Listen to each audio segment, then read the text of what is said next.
بسم اللہ الرحمن الرحیم۔ السلام علیکم ناظرین۔ ایک خوبصورت یہودی لڑکی نے رکانہ پہلوان اور نبی کریم صلی اللہ علیہ وآلہ وسلم کی کشتی کیوں لڑائی، یہ واقعہ سن کر آپ کا ایمان تازہ ہو جائے گا۔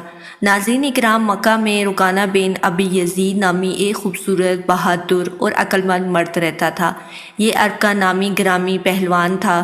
بہت سارے پہلوان آئے جنہیں اس نے ایک ہی داغ میں پٹک کر کھڑا ہونے کے قابل نہ چھوڑا تھا، اور وحشی انسان تھا، صرف لڑنا مارنا جانتا تھا۔ ایک بار مسلمانوں کو تنگ کرنے والے 3-4 آدمیوں نے ایک دن رکانہ پہلوان کو خوب کھلایا اور پلایا، اور پھر اس سے کہا کہ یہ محمد جو نبی ہونے کا دعویٰ کرتا ہے وہ کسی کے ہاتھ نہیں آتا، نہ ابلی تبلیغ سے باز آتا ہے اور نہ ہی کسی سے ڈرتا ہے۔ وہ لوگ اس کی باتوں کے جادو میں آتے چلے جاتے ہیں، کیا تم اسے سبق نہیں سکھا سکتے؟ رکانہ نے کہا، کیا تم میرے ہاتھوں سے اس کی ہڈیاں توڑوانا چاہتے ہو؟ رکانہ نے بہت ہی بڑے غرور بھرے لہجے میں کہا، لاؤ اسے میرے مقابلے میں، لیکن کہیں وہ میرا نام سن کر مکہ سے بھاگ تو نہیں جائے گا۔ پھر اس نے کہا، نہیں نہیں، میں اس کے ساتھ لڑنا بھی اپنی توہین سمجھتا ہوں۔ اس نے اکسانے والے آدمیوں کی بات کو ٹھکرا دیا اور وہاں سے چلا گیا، کیونکہ وہ کسی پہلوان کو اپنے برابر سمجھتا ہی نہ تھا۔ مسلمانوں کے دشمن خاموش ہو گئے، کیونکہ سوچتے رہے کہ محمد صلی اللہ علیہ وآلہ وسلم کو رکانہ کے ہاتھوں گرا کر ان کا تماشا بنایا جائے، نعوذ باللہ۔ مکہ کے یہودی مسلمانوں کے خاص طور پر رسول اللہ صلی اللہ علیہ وآلہ وسلم کے دشمن تھے، لیکن وہ کھل کر میدان میں نہیں آتے تھے۔ وہ خوش تھے کہ اہل قریش آپس میں ایک دوسرے کے دشمن ہو گئے ہیں۔ انہیں معلوم ہو گیا کہ قریش کے کچھ آدمیوں نے رکانہ پہلوان کو اکسایا ہے۔ وہ رسول اللہ صلی اللہ علیہ وآلہ وسلم کو کشتی کے لیے للکارے، لیکن رکانہ نہیں مان رہا تھا۔ ایک دن رکانہ رات کے وقت ایک گلی سے گزر رہا تھا کہ اس کے قریب سے ایک بڑی حسین و جمیل لڑکی گزری۔ چاندنی رات میں لڑکی نے رکانہ کو پہچان لیا اور اسے دیکھ کر مسکرائی۔ رکانہ وحشی تھا، وہ رک گیا اور لڑکی کا رستہ روک لیا۔ لڑکی سے کہنے لگا، کیا تم جانتی ہو کہ اگر ایک لڑکی مرد کی طرف دیکھے تو مسکراتی ہے تو اس کا کیا مطلب ہوتا ہے؟ اس کا مطلب ہوتا ہے کہ وہ عورت اس مرد کو چاہتی ہے۔ پھر پوچھا، کون ہو تم، تمہارا نام کیا ہے؟ تو اس نوجوان لڑکی نے جواب دیا کہ میں سبط بنت ارمن ہوں۔ اوہو، ارمن یہودی کی بیٹی، رکانہ نے کہا، اور لڑکی کے کندھوں پر ہاتھ رکھ کر اسے اپنے قریب کر کے بولا، کیا میں تمہیں اپنا اتنا اچھا لگتا ہوں کہ میری طاقت تمہیں اتنی پسند ہے کہ تمہارے اندر طاقت ہے؟ کہاں تمہاری طاقت تو مجھے مایوس کر دے۔ ضبط نے اس کی بات کاٹ کر اکتائے ہوئے لہجے میں کہا، تم تو محمد سے ڈرتے ہو۔ کون کہتا ہے؟ رکانہ نے گرج کر پوچھا۔ سب کہتے ہیں۔ ضبط نے کہا، پہلے محمد صلی اللہ علیہ وآلہ وسلم کو گرا کر ہلاؤ۔ نعوذ باللہ، اگر تم نے یہ کر دیا تو میں اپنا یہ خوبصورت جسم تمہیں انعام میں دے دوں گی اور خوشی خوشی تمہیں سونپ دوں گی۔ اللہ کے بیٹوں اور بیٹیوں کی قسم، میں تمہاری بات پوری کر کے تمہارے سامنے آؤں گا۔ رکانہ نے کہا، لیکن تو نے یہ غلط سنا ہے کہ میں محمد صلی اللہ علیہ وآلہ وسلم سے ڈرتا ہوں۔ دراصل بات یہ ہے کہ میں اپنے سے کمزور سے لڑنا اپنی توہین سمجھتا ہوں، لیکن میں تمہاری یہ خواہش ضرور پوری کروں گا۔ صحیح سے معلوم ہوتا ہے کہ رکانہ نے محمد صلی اللہ علیہ وآلہ وسلم کو کشتی کے لیے للکارا، اور اس نے کہا کہ میرے بیٹے، تم بڑے دل اور بڑی جرأت والے آدمی ہو۔ میں نے یہ بھی جانتا ہوں کہ تم جھوٹ بولنے سے نفرت کرتے ہو، لیکن مرد کی ضرورت اور صداقت کا پتہ اکھاڑے میں چلتا ہے۔ آؤ میرے مقابلے میں اکھاڑے میں اترو۔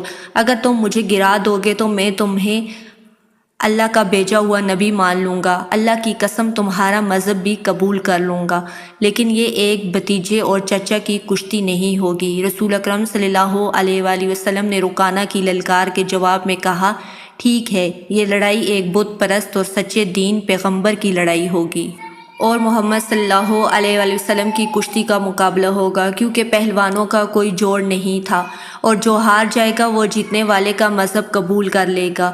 قریش کا بچہ مرد و جان تمام یہودی مجمع پہنچ گئے۔ مسلمان اس وقت بہت تھوڑے تھے اور تلواریں اور پرچیاں لے کر آ گئے، کیونکہ انہیں یہودیوں سے خطرہ محسوس ہو رہا تھا کہ شاہد قریش اس کشتی کے بہانے سے رسول اللہ صلی اللہ علیہ وآلہ وسلم کو نقصان پہنچا دیں گے۔ عرب کا سب سے بڑا طاقتور اور وحشی پہلوان رکانہ بن عبد الیزید رسول اللہ صلی اللہ علیہ وآلہ وسلم کے مقابلے پر اترا۔ اس نے رسول پاک صلی اللہ علیہ وآلہ وسلم پر نظر ڈالی۔ نبی کریم صلی اللہ علیہ وآلہ وسلم نے بسم اللہ توکلت علی اللہ لا حول ولا قوۃ الا باللہ پڑھنا شروع کیا۔ اللہ کے نام سے اور اسی پر مجھے بھروسہ ہے جو میرا اور تیرا دونوں کا رب ہے۔ پھر آپ پوری خاموشی اور اطمینان سے رکانہ کی آنکھوں میں آنکھیں ڈال کر دیکھتے رہے کہ کہیں وہ بے خبری میں کوئی دانت نہ کھیل جائے۔ رکانہ آپ کے ارد گرد ایسے گھوما جیسے شیر اپنے شکار کے گرد گھومتا ہے۔ کفار کا ہجوم رسول پاک صلی اللہ علیہ وآلہ وسلم کا مذاق اڑا رہا تھا۔ مسلمان خاموش تھے اور دل ہی دل میں اللہ کو یاد کر رہے تھے۔ انہوں نے اپنی تلواروں کے دستوں کو مضبوطی سے پکڑ رکھا تھا۔ پھر آنن فانن میں نہ جانے کیا ہوا کہ اللہ کے رسول صلی اللہ علیہ وآلہ وسلم نے کیا داغ کھیلا۔ تاریخ کے ماہر لکھتے ہیں کہ آپ صلی اللہ علیہ وآلہ وسلم نے رکانہ کو اٹھا کر زمین پر پٹخ دیا اور وہ چاروں کھانے چٹ پڑ گیا۔ سارے لوگ حیران رہ گئے۔ رکانہ زخمی شیر کی طرح اٹھا اور آپ سے کہا کہ تم نے میرے ساتھ دھوکہ کیا ہے۔ مجھ پر حملہ اس وقت کیا جب میرا پیر پھسل گیا تھا۔ میں تمہارے دام سے نہیں اپنے پیر پھسلنے سے گرا ہوں۔ آپ نے کہا چلو ایک موقع اور لے لو۔ رکانہ پھر حملہ ہوا اور آپ نے پھر وہی داؤ کھیلا اور دوبارہ اسے پٹک دیا۔ فیصلہ کرنے والوں نے فیصلہ کیا کہ رکانہ ہار گیا۔ یہودیوں کا مجمع حیران اور پریشان تھا کہ ایسے کیسے ہو سکتا ہے۔ رکانہ پھر نہ مانا اور کہنے لگا تم لوگ مانو گے نہیں، لیکن دراصل محمد نے مجھ پر دام اس وقت کھیلا جب میری آنکھ پلک چپکتی تھی اور میں دیکھ نہیں پایا۔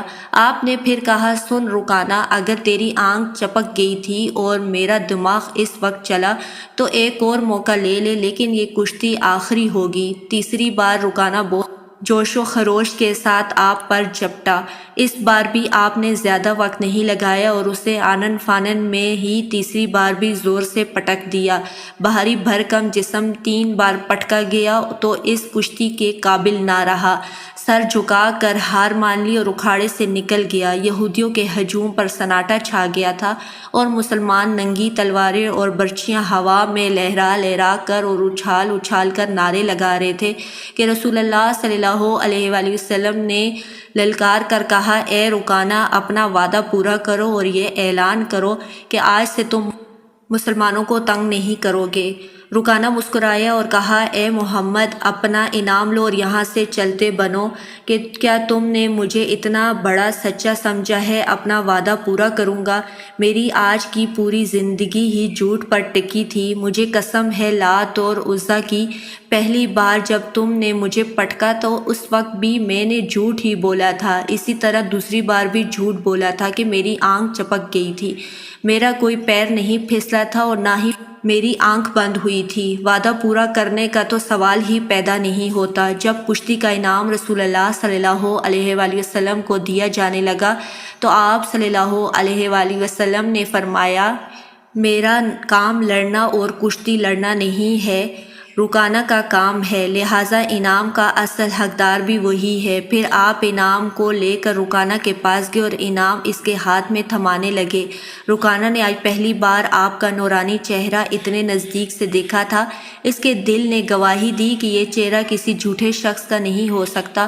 اس پر عجیب سی کیفیت طاری ہوگی اور ڈبڈبائی آواز میں کہنے لگا اے محمد، تم مجھے نہیں ہرا سکتے تھے، ضرور تمہارے ساتھ کوئی طاقت ہے۔ آپ نے فرمایا اے رکانہ، اسی طاقت کی طرف تو میں تمہیں بلاتا ہوں۔ اس کے بعد رکانہ نے انعام کو زمین پر پٹخ دیا اور کہنے لگا مجھے یہ انعام نہیں چاہیے، وہ انعام چاہیے جو کشتی ہارنے پر مجھے ملنا تھا، یعنی مجھے مسلمان ہونا تھا۔ اور پھر مجمع کے سامنے کہا میں گواہی دیتا ہوں کہ اللہ کے سوا کوئی معبود نہیں اور محمد صلی اللہ علیہ وآلہ وسلم اللہ کے رسول ہیں۔ تو ناظرین کرام، آپ کو اللہ کے رسول کی قربانی والی دعوت پسند آئی ہو تو چینل کو سبسکرائب کیجیے گا۔ اللہ حافظ۔